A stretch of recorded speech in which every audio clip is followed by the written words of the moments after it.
Good evening. I have received news reports to the effect that the Ethics Committee of the National Electoral Commission has suspended me from continuing with my presidential campaigns for 7 days on the ground of ethics violations. This suspension is a mockery of justice and proves the compromised nature of the National Electoral Commission and our electoral system generally. As I stand, no charges whatsoever have been served on me contrary to the ethics regulations. I have not been afforded the opportunity to defend myself in writing contrary to the ethics regulations. No summons to appear before the Ethics Committee was ever served on me before the decision was made, and this is contrary to the ethics regulations. And finally, the decision to suspend me has not been served on me as required by the ethics regulations, yet it has already been made public through the media.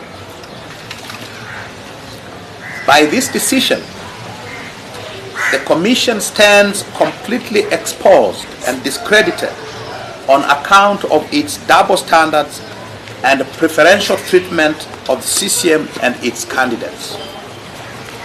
The reason for this is that in the past 10 days, my party, Chadema, has submitted 3 different complaints against the CCM presidential candidate, Dr. John Pombe Magufuli, and one of his ministers for ethics violations on grounds of corrupt practices.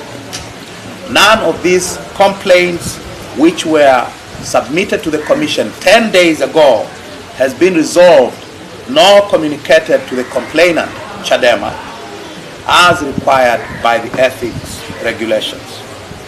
Similarly, the National Electoral Commission has not taken any action on its own on widespread violations of the ethics code by candidate Magufuli and other CCM leaders, in particular the Prime Minister, who has been traveling up and down the country campaigning for CCM candidates in his capacity as Prime Minister.